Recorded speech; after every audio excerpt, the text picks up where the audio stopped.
Okay. Okay, we're now live. Give me one moment while I double check on here.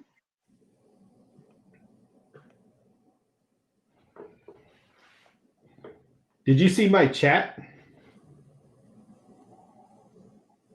No, Oh, I wonder where that goes. There's usually, I should see it. It doesn't show it for some reason.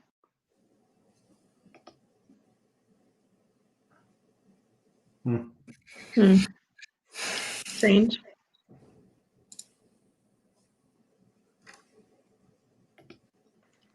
All right, well, we're going to go ahead and get started. As you're hopping on here, please be sure to hit the like button and start commenting with compliments and comments that you want to send our way so we can recognize you for tuning in. I am Juliette Abdel, President and CEO of the Westminster Chamber of Commerce.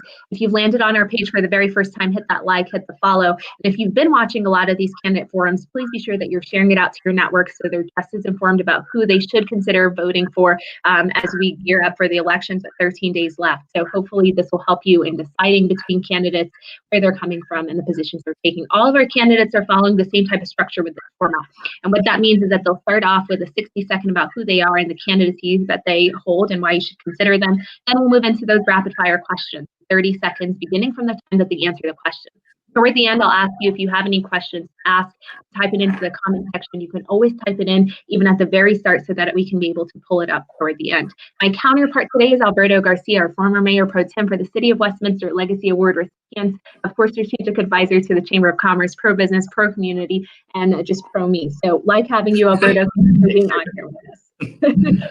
With that, I do want to just recognize the City Councilor Bowles. I also see Melissa Snyder, our board chair, Brian Dice, Wayne Anderson, sharing a quick note of a hello to our commissioner. Thank you guys for tuning in and staying engaged. Commissioner, the floor is all yours to share with us a little bit more about yourself and why you're seeking the office that you are.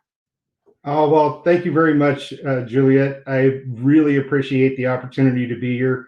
Both you and Alberto, I can only hope to live up to the expectations that you have already set of just about everybody in Westminster. So, it's a privilege to be here. I'm a native to Adams County.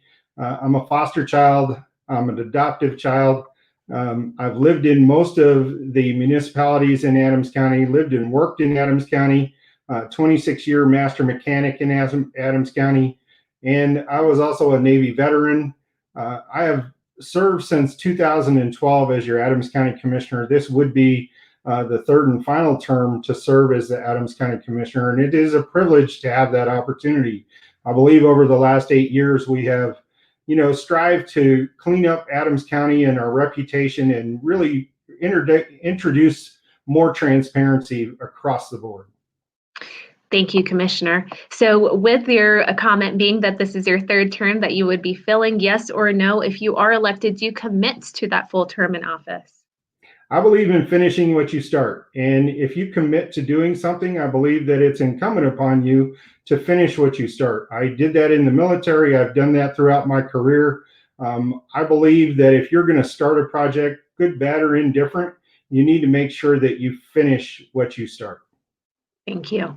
This question comes to you from the business lens. And what business experience do you have? If elected, how will you draw from that experience to aid in our economic recovery? Well, I was a small business owner for a long time. While I was a master mechanic, I also had a firewood business that I ran on my own. I also flipped homes on my own. My wife got tired of that, so I had to get out of that business. But, it's a very limited small business background. But, being an Adams County Commissioner, knowing the policies and working on both code and everything else that would affect small businesses, I have a lot of experience moving forward, and I believe that I can bring that to the table and with my experiences can implement adequately. Thank you. Our county, our country, and state are divided right now. Can you give an example of a time that you've worked together with people of varying viewpoints to accomplish something positive? Well, I can. I will say that it was just as controversial, and it was the stormwater fee when it was implemented in Adams County. Although I did not vote to put the stormwater fee in place, I did implement the stormwater fee throughout my tenure as an Adams County Commissioner. But some of the things that you'll see that we've been able to do with those monies has affected more people across the board than we ever could have without that fee. And I believe that proving and implementing the things that you commit to is extremely important.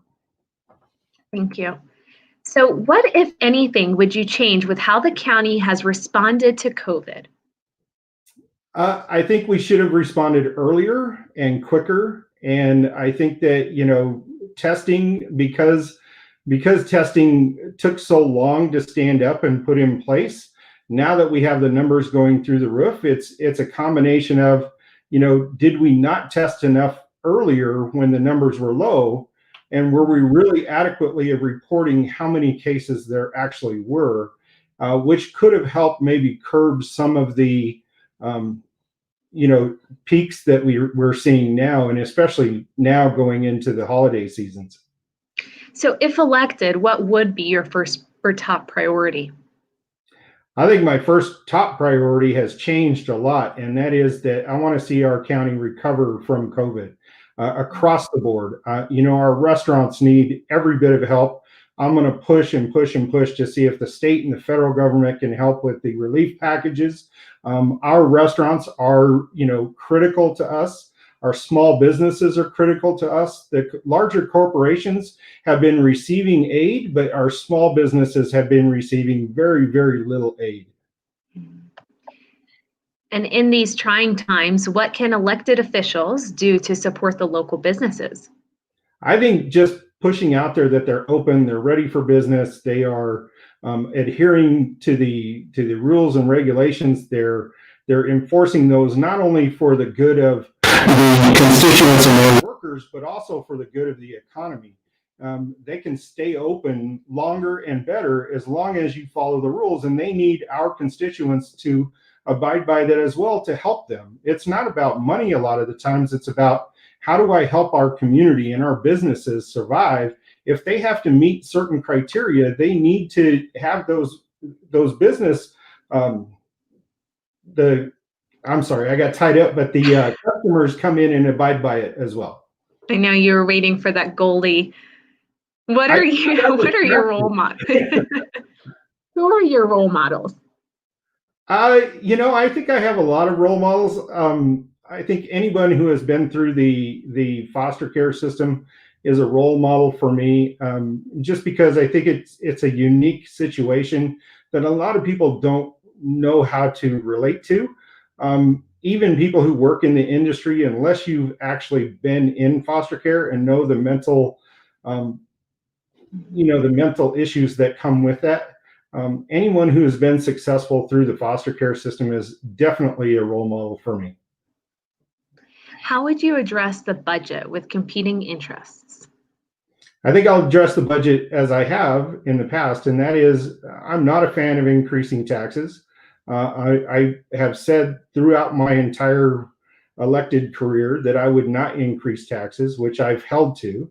And what I would like to see is us know what our taxes are, know how to implement those taxes, and to really be innovative in how we use those taxes, where we can use those, and in what processes can we use those, especially like what we implemented in Adams County, like the best value contracting. And what is your biggest challenge in this role? I think my biggest challenge is making sure that I take in all the information from all constituents, regardless of party, regardless of race, creed, color, religion. It's making sure I understand and can convey my decision-making process to each and every one of those. Thank you. At this point, we will take up any public questions that we have from the comment section. We'll quickly display. I see Brian Dice thanking you for coming on here. Of course, Brian Head sharing a good morning or good afternoon for you. Councillor Voles is sharing a good afternoon to you, Commissioner Tedesco. Thank you for all the hard work. On behalf of the foster and adoptive families in Adams County, are there any future projects on the horizon? Oh, so that is a great question. So yes, there are. So as you know, I was very successful with the Homes for Hope project. We also hope to expand that project, but also my goal in the next 4 years is to create a respite center for our foster families, which we haven't seen ever. And it's never been done by a county, just like the Homes for Hope has never been done by a county. But with the success with Homes for Hope and the utilization that we're seeing and the experiences of the kids improving, I hope to get that respite center done in Adams County in the 4 years that I'm here. Well, thank you, Commissioner. And we are actually over time. So what I will do is grant you a 30 seconds to give a closing statement to folks on why should they consider your candidacy further. I'm here. I'm trying to do the best I can for our community. I'm transparent. This community is so important to us, especially with everything that we're seeing with COVID, but also with transportation. We've made incredible improvements in the time that I've been in office in RTD and the rail, and also with CDOT and HPTE and others to improve our transportation across the board. Now, I will caveat that with it is not the ideal situation we are in. I will just say that we have improved the situation that we're in.